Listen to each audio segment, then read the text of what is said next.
Hello, everybody. Welcome to Friday. This is another session of Go Live with Tom, and we've been having a really good time with these actually, and I'm super excited that you're able to join us today. The format is pretty straightforward. It's just a kind of a Q&A show. You can send in your requests or questions or even, future topics that you want us to cover on Ask Tom at golivewithtom.com. You should see that right on the screen there. And so that'll come into Katie, who's here at the bottom. She's our moderator, so she's going to be, taking your questions and then, asking us. And then Eason, who's to the side of me here, is another advisor, at Retirement Capital Strategies, and he'll be, somebody you can ask questions to directly if you so desire, or he'll be kind of doing some follow-up questions and kind of fleshing out the subjects as they come up and such too. So really good event. Our big focus is on investor education. We feel like investor education can help people build their net worth and their wealth at a faster pace. Our main focus will be financial planning and tax planning and investment management, so those areas. And of course, we're really working hard to put out new videos onto our channel. And so if you want to get notification of those, hit that subscribe button.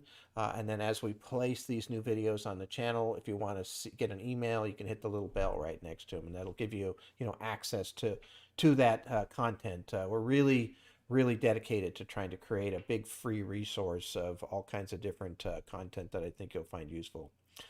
All right, so we're going to start with the first question, and we'll go ahead and let Katie ask that question. Go ahead, Katie. Great. Thanks so much, Tom. So early off, we have a pretty strong question. So the question is, I would like to retire early. What are your top 5 tips for a successful early retirement? Oh, okay. Now this came in earlier, and so I had some time to prepare some pieces, and I'll show you, kind of what I'm doing. But what is happening here, at least as far as I'm concerned, I've seen, the plans that we've done for people that are under 40 years of age. Vast majority of them have been wanting to retire early. And this is something, and I have clients right now, that retired in their 40s that are now in their 60s. So I've been able to see, what it was that they did and how that works. And it's one of the advantages of working with a financial planner, honestly, is that just they've seen the patterns. They've been able to, work with 60, 70, 80-year olds. And even if you're 20, 30, or 40, they can kind of see the path that successful people took to get to someplace. So I'll give you the first tip, which is something I think is really interesting. If you look at all of my clients that retired early, they spend less money than my clients that retired, later. And I think that's a really big component. You need to spend less money before retirement so that you can save. And then after retirement, because you're planning on living off of your money so long, if you retire at 45 or 55 and you live to 90 or 100 or something along those lines, you're going to be living off this money for a really long time. And so I would say on average, my early retirees are spending about 25 to 50% less than my retirees that retired, say, at 65 or later. And so I think that's a really big piece of the puzzle. And the first tip is figure out how to structure your life so that you can save more and then continue that same structure in your retirement so that you're not spending as much and so you don't have as much overhead and those types of things. And so I think that's an important component of what happens. Now, I will take one group out of the equation here because here in Silicon Valley, we got a lot of IPOs, a lot of stock options, some companies that have done unbelievable things and created huge wealth for some very young people. So, for those people, you got, $10 million or $50 million or what have you, and you're 20 or 30 or 40 or whatever it might be, that's a different scenario. That's early retirement with a lot of assets. What I'm really going to appeal to today is more the normal scenario where somebody's in a normal situation and they're just trying to save and make early retirement work. Okay, so that's number one. So the next So thing, go going ahead. off of Yeah, that, like how do I save more? Like I know for myself, I'm trying to save for a down payment, yeah. and so I really started tracking my budget a lot more using Mint. And I noticed one of my leaks was milk tea. I was spending maybe $20 to $30 a week on milk tea, and so is it like doing better tracking is a way to cut down on my expenses? Or am I looking for kind of like big ticket items that I should cut out? Well, Okay, just from my experience, first of all, Mint is an unbelievable resource, and that's something that I've been trying to recommend to clients, for a long period of time. It's a free program. You can link up your checking and savings accounts and different credit cards, and you can track your spending really, really well. I've been using Mint since, before it was even purchased by Intuit, and I really like it. But um, what really, the most common comment that I hear from clients that have done really well with their finances is that their savings was something that they just did, and so it was a 5% or 10 or 25% went into savings, and then they just figured out how to live off of the rest. And so I probably go the other direction and try to figure out, what would you have to save to meet your goals? And let me show you kind of an example here, kind of using Monte Carlo simulation as to how that might work. It's a great question. And so for me personally, and let me share this. This is Money Guide Pro. I've got a hypothetical, client pushed into here, and what this does, this financial planning program. So we've got, let's say somebody wants to retire early, and we've been able to determine, what their goals are, what age they want to retire, how much income they want to have in today's dollars to kind of support that lifestyle. What are all the other benchmarks that are going to come in? When does Social Security come in? When, and how is that affected by early retirement? What happens at 72 with the, required minimum distributions? And so we're trying to map out somebody's whole life, and that all that data is behind this. Once we get that data in there, we can push this button here and do a Monte Carlo simulation. And so what happened here, we just ran 1,000 scenarios where we went through this particular early retirement situation, and we find that it's 96% of the time it was successful, all the way out till they're kind of age 100 here. And so what I would say, Ethan, is just that. I mean, once you kind of find a scenario that works in the 90 plus percentile range here on this Monte Carlo, that'll tell you how much you have to save. And so then you kind of go backwards from that and say, does that really make sense? Can I do that? I mean, I've run these before where in order for them to reach all the goals that they had, they have to save 80% of their current income. Well, that's not going to happen. But I would say that you probably need to get closer to 25% of your current income if you want to retire early, especially because you're going to need to be able to really ramp up, the amount of capital that you have, because that capital is going to have to last a lot longer potentially than others. So that would be my first thing here, is to find, a plan that I can get into the 90 percentile that can work for me. And that has to do with what age I retire, how much income I want at that retirement, and how much I can save now and before retirement. And so I kind of commit to those. So once you've got that, say, okay, Ethan, I need $700 a month to make this work, or whatever it is.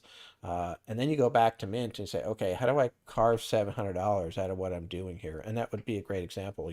Maybe I do something different with the T, and is the T more important than early retirement? So those are the questions that you kind of ask. But I also want to do some stress testing here, because this Monte Carlo simulation is really, really powerful. But if I'm working a job and I'm nearing my early retirement age of 47, or whatever it is that I've chose, I don't want to leave my job at this big law firm or whatever it is where I'm making all this money without really knowing what might happen. And I think a lot of people just kind of pull the plug and hope for the best. And I think that's, okay for some people, but I really would like to be able to see, first of all, this basic Monte Carlo simulation come out at 96%. And then I want to stress test it. So I want to see all of these stress tests coming out in the 90% range, and know that that plan is solid. So here I'm going to do a Monte Carlo simulation where we know we have a great recession loss. So let's just say, hey, I pull the plug, I'm 47, and right then the market drops 60%. What happens to my portfolio? Well, the projection is, with the structure of this portfolio that's in this hypothetical scenario, 14% drop. So pretty conservative portfolio, right? Well, only an 82% chance now of survival if that happens to happen, which it could. You could retire and the market could fall apart for 5 years or more. And then the other one's inflation. And so, I won't go through all these, but what if inflation just was a lot higher for the rest of my life than, we expected, or it has been average? Let's just say it was 5%, which would be a lot higher. You're looking at a 54% probability of success. So there's some work that needs to be done still in this particular plan to figure out what this person has to save, or what adjustments we would have to make to the retirement age or the income needed and those types of things. So you still want to keep working through this. And this will tell you what age you can retire, how much income you can have, and what you have to save to make that work. And what you have to save should be, something reasonable. 25% or less would be my guess. And so it's a big dedication to get to, early retirement. Now you're going to get a huge reward in that maybe you don't have to work for 10, 15, 20 years, longer than some people do to get to normal retirement. So the other thing, go ahead. So is there any way you can like maybe cut down? Like, should I be more aggressive? Should I take more risk? Maybe instead of like a 60-40, maybe should I go 80-20? Yeah, I would highly recommend that, especially in this scenario. You do have to have the personal risk tolerance to be able to deal with this, and so that can be difficult. But yeah, no, that's a good example. Let me show you. So our current ESG portfolio. So this is a socially responsible portfolio. ESG stands for environmental, social, and governance. And this is our current 100% stock portfolio. So that might be something to use and to place your savings into, whether it's an IRA or a non-IRA. Mainly because it has more potential to make money. And if it doesn't work out, maybe you delay your retirement by a year or two and then let it come back. But the one key advantage to a more aggressive portfolio is when you're putting money in kind of month by month by month, that dollar cost averaging is very, very powerful. Now, maybe I'd use an 80% portfolio, like you mentioned, Eason, so here's, 20% in bond, and the other 80% is in these ESG, components. So yeah, I would look at a higher risk scenario personally, just because, again, you're trying to really push the envelope and trying to retire soon. And I would be okay with that personally. Now, maybe once you get into retirement, you move that back to 70% or 60%, or, something, more conservative. You've built up all this capital and now you're going to live off of it for the rest of your life. But you got to be careful about getting too conservative, just because, again, if you retire at 45 and you live to be 100, you could be living off of your money for longer than you've been alive up to that point, 45 to 55 years. So, so that you need to make sure you can keep up with inflation over the long term. So that would be my other tip right there, is to, so first of all, keep your spending low and figure out how to do that for the rest of your life. And then, use the Monte Carlo simulation to find out, what works and what doesn't work and how much you have to save and when you really can retire. And then the third tip here would be to use a higher risk portfolio, during your accumulation years, in order to be able to do that. So the other thing that I would look at is just, one thing that gets overlooked all the time is that I have a whole bunch of retired clients who are funneling money massively into their retirement plans, like IRAs and 401ks and those types of things, and really don't have much money built up outside of those retirement plans. Well, if you're going to retire at 45, you can't get to your retirement plans without a penalty before 59 and a half. Now, there is a thing called Rule of 72T that allows for some distribution without penalty from an IRA or those type of accounts, but they often have some, restrictions as to what you can really do there. So what you really want to do is continue to build up money outside of your non-retirement accounts in order to fund that 45 to 59 and a half year gap that you're going to have if you're retiring at 45.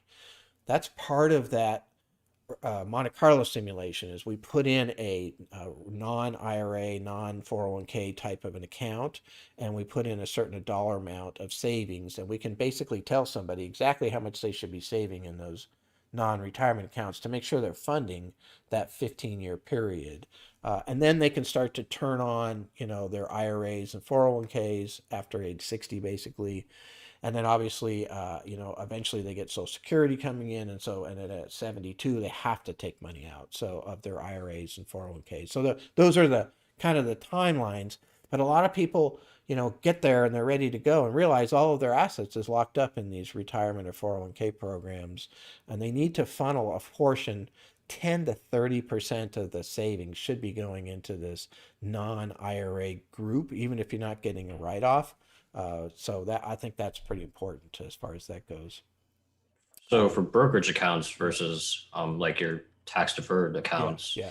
would you have a different kind of portfolio? Would you be more broad in a sense? Like, should I be to be more tax efficient? Should I be looking at index funds, or should I still be looking for kind of Yeah, exactly right. specific? But it's one of the things we do too. So if you look here, we have our if you oops sorry, some of the colors got messed up there, but what this shows, half of this is in the broad market and then half of it is in these targeted indexes.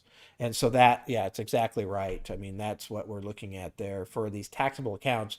And mainly because it's very difficult to make changes because of the taxation. Anything done less than 1 year, right, it's going to be a short-term capital gain, so we've got to be careful there. So this is meant to be sort of a buy and hold portion of this. And these are all screened for environmental, social, and governance in this particular portfolio. And so that's really nice as far as that Oh, goes. Tom, you're not sharing your screen. Oh, so Oh, I I'm might miss sorry. that. Um, so this is what I was talking about here, is just a different portfolio for a taxable account. And again, pardon the color, that's not supposed to be there, but what we've got here is roughly half of this portfolio is in a broad market index and the rest is in target. And again, that's from a tax standpoint. So yeah, I think that's a good, piece of the puzzle as far as that goes, also. Um, so that would be, tip number 4 is, make sure you're saving into these kind of brokerage or taxable accounts, and don't put everything you have into the retirement accounts, because you are going to have to fund this period, between your early retirement and 59 and a half, when you can get at those other assets without penalty. Um, the last tip, and really it's sort of 2 tips, so we'll call it tip 5 and 6. And let me share my screen again and I'll show you. It's just simply using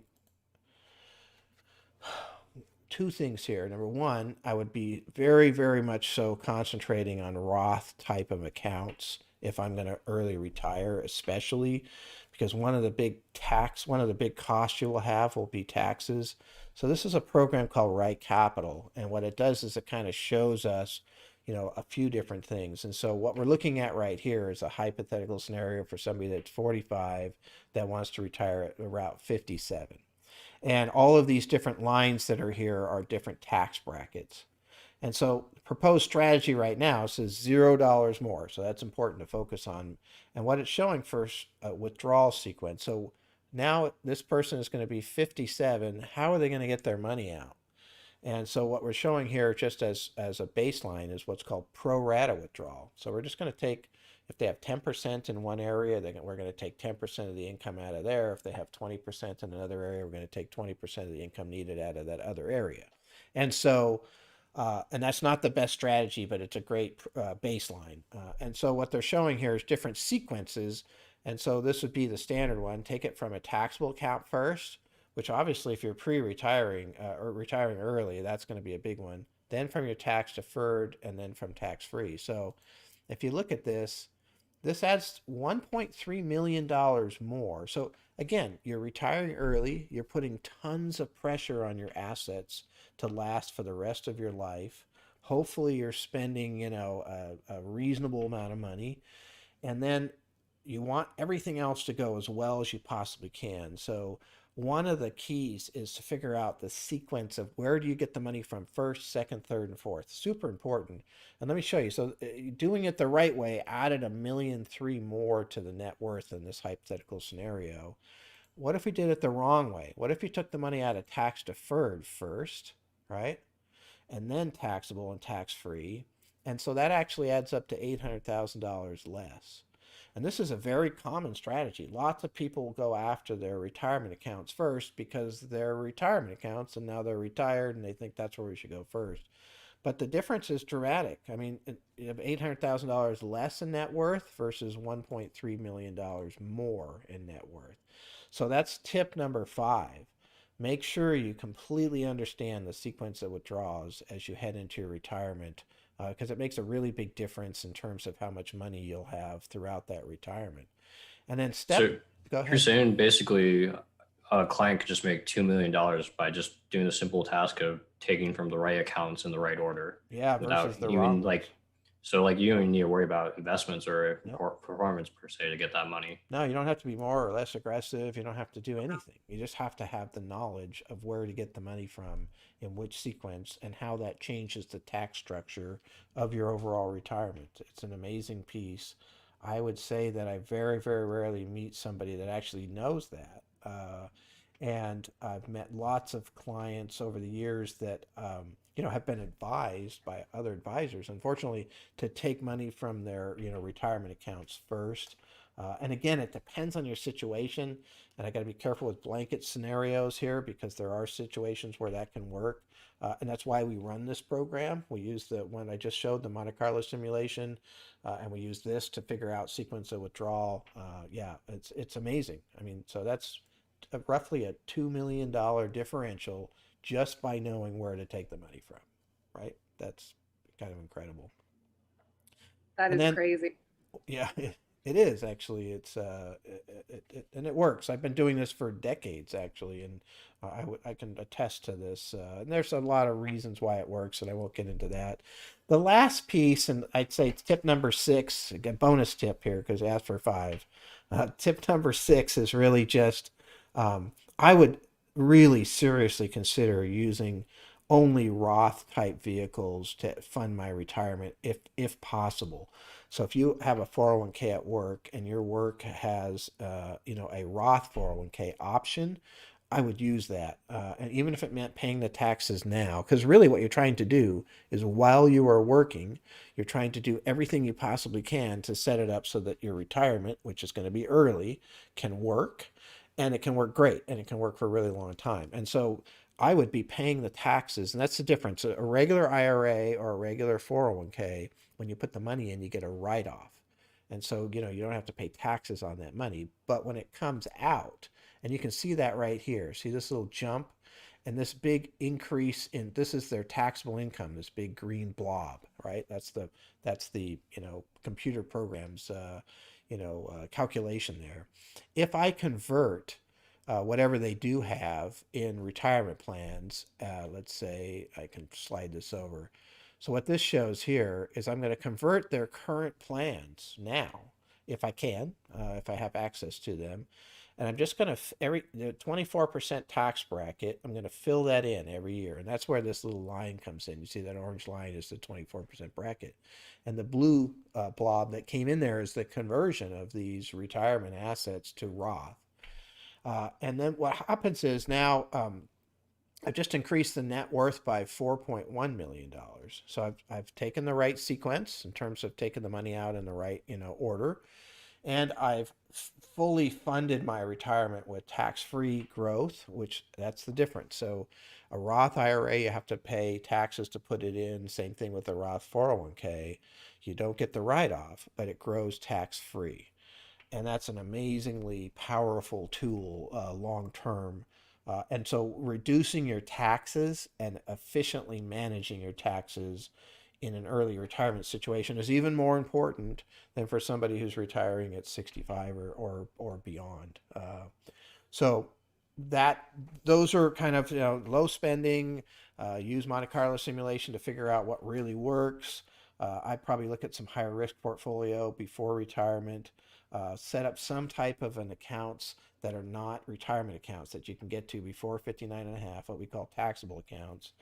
I would look at Roth versus than non-Roth, and make sure that you're doing the sequence of withdrawals properly, right? So those are your steps, and I think that'll get you a long ways towards getting to your early retirement, and it's a really fascinating area. I like working on these cases, and I have several that we're working on right now, and people are really, you have to be dedicated, but it's very powerful.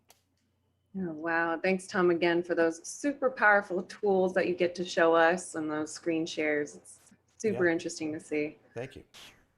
So, Eason, I know you've been studying up on Prop 19, and we have a really great question in for you. So, the question is, I want to transfer a property to my daughter. How does Prop 19 affect the property tax? So let's start. Prop 19 affects a lot of different props. So I'm only going to focus on what happened to Prop 58, which is the parents to child transfer. So Mm, Prop 58 was enacted, I think, in the 80s, mid 80s. And essentially, I could transfer my primary residence with unlimited tax basis to my child without it being reassessed. And then also, I could transfer other properties, whether that be a vacation home or rental unit, for up to $1 million of tax basis to my child, and they wouldn't be reassessed. The issue with, Wow. and then all this got changed with Prop 19. So essentially, Prop 19, those other properties now, they're not excluded. So if I transfer a rental property to my child, it's going to get reassessed at fair market or whatever the appraisal will be for its property tax. mm, And now, if I want to transfer my primary residence, there's a lot more restrictions. So, if I transfer it to my child, they will also have to live in that house for a year, and I can only exempt $1 million of basis. So, let's say my basis in this home is $500,000, and the fair market value is 2 million. So that's a $1.5 million difference. So I'm only allowed to exempt 1 million. So $500,000 will be added to that new basis. So the new basis in the house for property tax will be 1 million.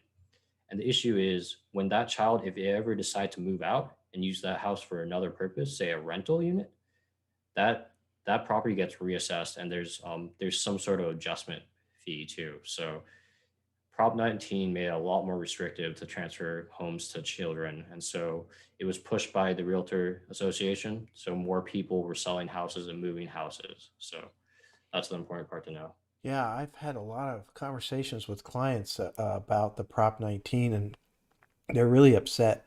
Especially the way that the proposition was marketed, because all the ads were talking about relief to wildfire victims and different things that are part of that prop, not really, showing that, hey, their kids are going to inherit this house.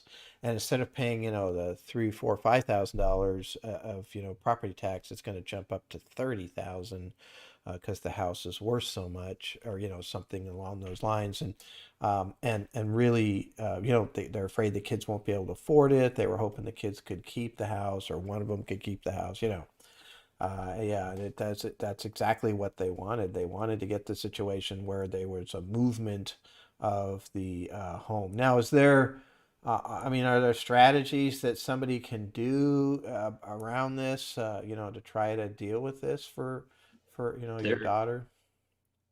fortunately, there's no good, clean strategy. Um, it's kind of right now people are hypothesizing what they can do, and one of the hypotheses is I can somehow, if you were to buy a house and then want to transfer it, this is like a best case scenario, they would make an LLC, Uh, and then they would have that. And so if you have an LLC and less than 50% is transferred, yeah, there's no like reassessment. yeah, But like if you already have an existing property that you own, you're kind of out of luck, which is really rough. I think a lot of people, as like more information comes out about Prop 19, they'll start to realize and not be happy about it. I think that marketing that the was done is like it's really good if you're someone that wants to move properties and keep their basis because now instead of one time, you can do it 3 times. yeah, But you generational wealth is much harder to transfer property. yeah, yeah. That's typical of a lot of these things. There usually is some way around it, but sometimes the solution is worse than the problem. And so I'd be really careful with what I have seen also in the same areas. I'm not seeing anything that I would do personally in order to try to make this work better. There was lots of different talks about different things you could do, but having to set up an LLC and manage all that and what have you, you know, maybe we should be pushing for a new, a new law to kind of take away the old one. Yeah, there's been pushes that maybe delay the like when you Yeah, transfer to a child, they yeah, delay it instead of like doing how it happened on in February, delayed a couple more years to allow people to plan for it and strategize. yeah, yeah, But that bill never actually got it out of committee, so yeah. hopefully there's some sort of push, but we will only know in the future. Yeah, unfortunately, there's not an industry push. They had the realtors on one side, right, pushing, and they've got some organization versus, people like my clients, which is this fragmented group of people that have highly appreciated homes that we're hoping to, get a step up and then let that kid have that house at that low basis. My grandparents built a house in Willow Glen in 1936 that my father inherited. And his Prop 13, the taxes were really, because of Prop 58, were really, really reasonable. And he was at a point in time where he didn't have that much money. So it was really helpful versus, probably wouldn't have been able to stay in that home. And that's kind of our family home. If it wasn't for that ability to transfer those property tax. So it is. I see the issues, and I think it'll be interesting to see how this plays out. Yeah, there's some speculation because a lot of farmers want to also transfer the family farm, and Yeah. so there may be some sort of agricultural push to move the Prop 19 to something better for them. Oh, that could be that could be you're right. There's probably huge money there that's at stake, and maybe that's the organizations that are able to get this law reversed or at least modified. That would be great. I'm not a fan of what they did here. All Wow. right. So going off the house question, we have Yeah. another one in asking, I have enough money saved to pay off my mortgage before I retire. Should I do that or should I invest the money elsewhere? Yeah, I mean, it's kind of interesting. You can look at this purely financial, in the sense that, the average rate of return on the S&P 500 over the long term is about 11%. And if I have a 3% mortgage, that's fixed, for example, from a pure financial standpoint, you'd say to yourself, well, I'm better off kind of putting that in the market because I'm going to make more money than I'm going to end up having to pay, at this 3% rate or 4% or whatever it is. Um, but having said that, I'll tell you something that I find very fascinating. A vast majority, 85 plus percent of the clients that I have had over the last 35 years that are retired have paid off their house. And again, so if you did the financial calculation, they might have been better off putting that money into, the Vanguard S&P 500 ETF or something along those lines. But they're paying off that house. And then I'm a huge proponent of that personally, only because the one thing I have seen over this many years is if you get the chance to look at retirement and look at it day after day for 35 years for thousands of different people, the one thing that I do see is that, life is not a straight line. There's so many uncertainties. And by not having that house payment, it just gives you flexibility. And sometimes that might be worth more. So if I'm having to pay 1,000 or 5,000 a month or something, and it's a great idea because it's only 3% interest rate, but then everything falls apart and the market goes down like it did in the Great Depression or even in 2008.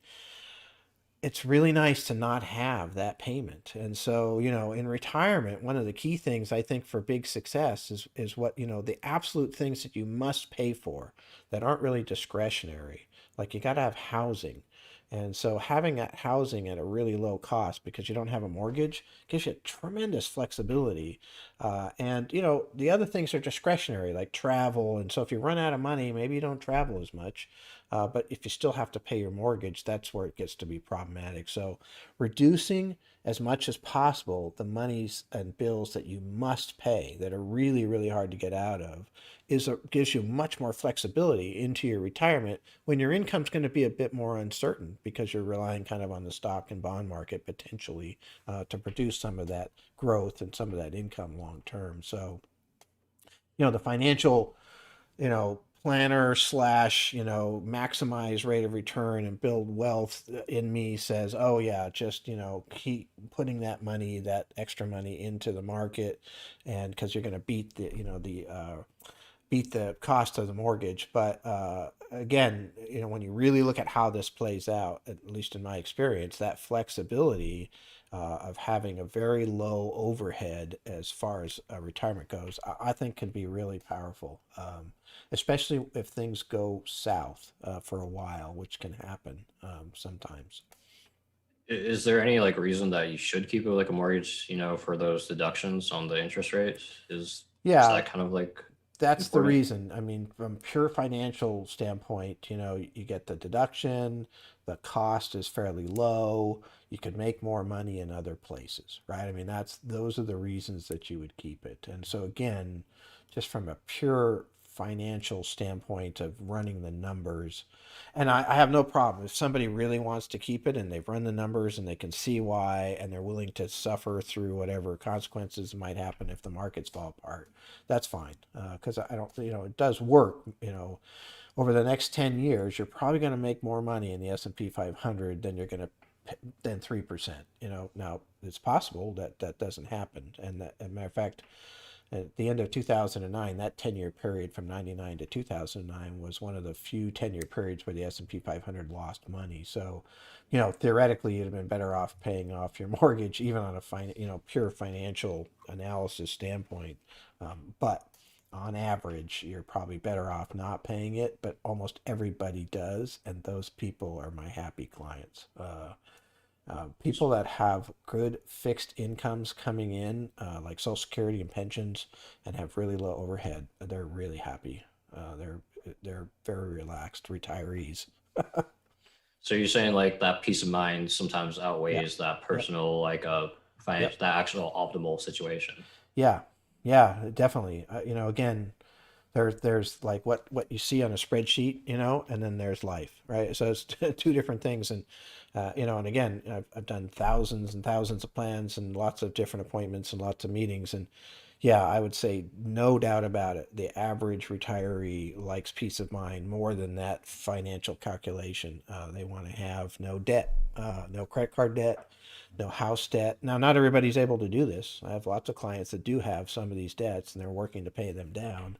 But generally speaking, again, I kind of use a happiness quotient. I look at people and I see, people that are really nervous about their situation, and I see why, and I see people that aren't as nervous. And I would say, again, paying off the house is one of those things that kind of puts people into a more at ease. Yeah, I think there's some benefits there. So we have a pretty great question in from Courtney asking, how would Biden's new proposal of 15% corporate minimum tax affect the market? Yeah, this just came up yesterday, at least in the news. And so yesterday the market opened up and went down. There was some worry about this jobs report that was coming out today and whether it was going to be inflationary and all these things. And then about, 2, 3 hours into the market, all of a sudden it turned around and shot right back up. And what happened right then at that point where it moved up was that they announced that Biden was willing to change the way that they're going to fund this infrastructure program. Instead of increasing taxes on corporations from 21 to 20 to 28%, they're going to try to make a minimum tax of 15%. And actually, let me share something here that I do have. I'll pull this up real quickly. There we go. This is actually from Ned Davis, and this is tax rates by industry. And this is kind of fascinating. So, prior to the 2017 tax law change, here's all the tax rates 24, 30. So, this is the average tax rate by sector. So, industrials had a 30% tax rate. After the tax law change of 2017, like industrials dropped down to 21.8%. So it's, you can see the differential between where the taxes were prior to the tax change. And you can also see why the market's concerned about moving them back up. Because again, it takes away from earnings. And so what they're proposing right now is that we would have a 15% minimum, right? If you look at this, all of these industries are paying more than 15%, except for real estate. Real estate has a tremendous amount of write-offs and depreciation and different things like that. And so, it'd be interesting to see how they actually apply that. But what they're talking about is within some of these industries, even though the average tax rate might be 22%, there are some really big companies, quite famous, that are paying zero. So you're talking about like those Microsoft and Amazon, because I know Microsoft had like $315 billion of profit that they paid $0 of Yep. tax on. Yeah, exactly. Wow. It's beyond my pay grade to understand exactly how that works. I'm not positive how they managed to get to zero. I'm assuming they've got a lot of, different offshore activity and write-offs and depreciations and things that they're able to do. And maybe they're paying that taxes to a different country that has a lower tax rate. So there are different ways. But what they're trying to say in this piece is that, hey, if you're operating in our country, you need to pay at least 15%. And so the average is higher. So a lot of these companies it won't affect, right? You can see the average is higher than 15, but there are these big companies that are quite famous, and so they must see some decent revenues that they could get out of that. And so I think it's an interesting way. Now, I will say very strongly that the market likes this. And so that's important too. So that yesterday the market turned around right on that news because this is a big overhead thing that's been happening to the market, this worry about increasing corporate taxation. And so if you now say, hey, we're not going to do that, we're not going to go from 21 to 28, we're going to put in this 15% minimum.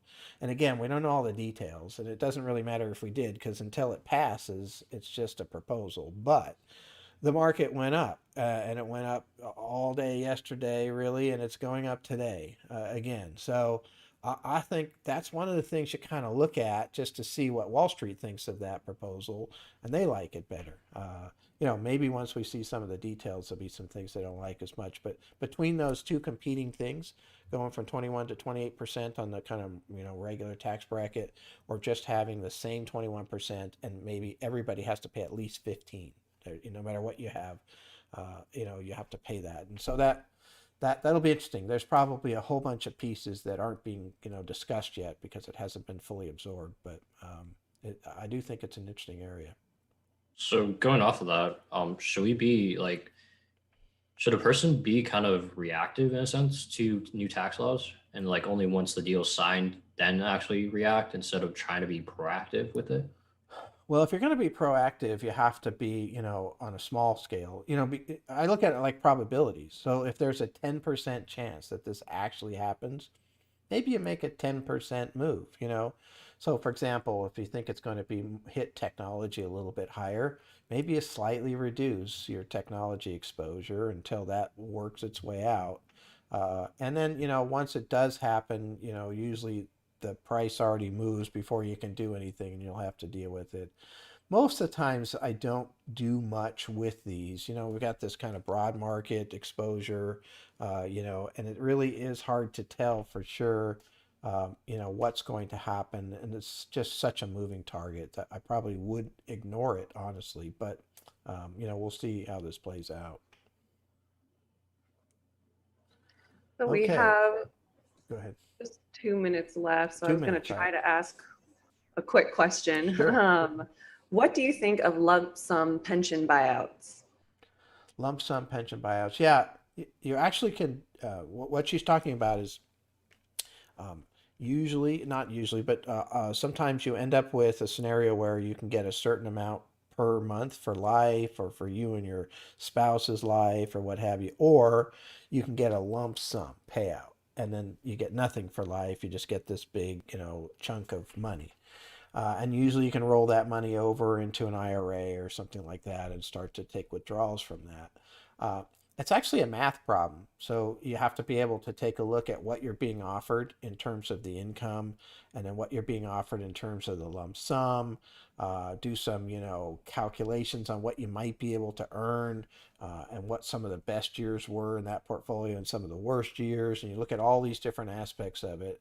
And then you can kind of tell, hey, does this make sense? And it has a lot to do with the, how much of a lump sum they're giving you.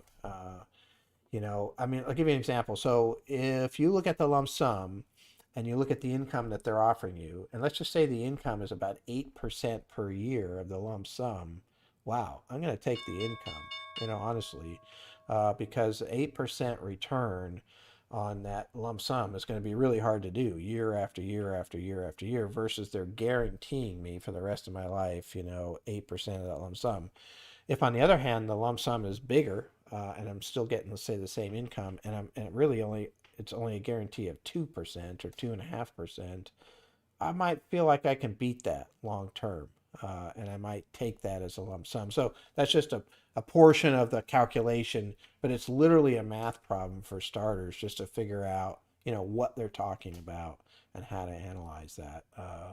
And oftentimes people end up not taking the lump sum, and it's sort of by design. Sometimes that's what these pensions want, but it depends. Hmm. All right. Well, it's spectacular. I want to thank everybody for coming again. A really great time all together. I think this is super fun. And again, you can subscribe by hitting the subscribe button if you want to get notifications when new things come out. You hit that little bell button.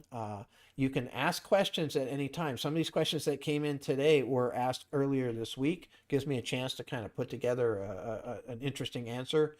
And so, just ask Tom at golivewithtom.com. You can send those in at any point in time. And I want to thank everybody very much for coming and look forward to seeing you next week. Thank you.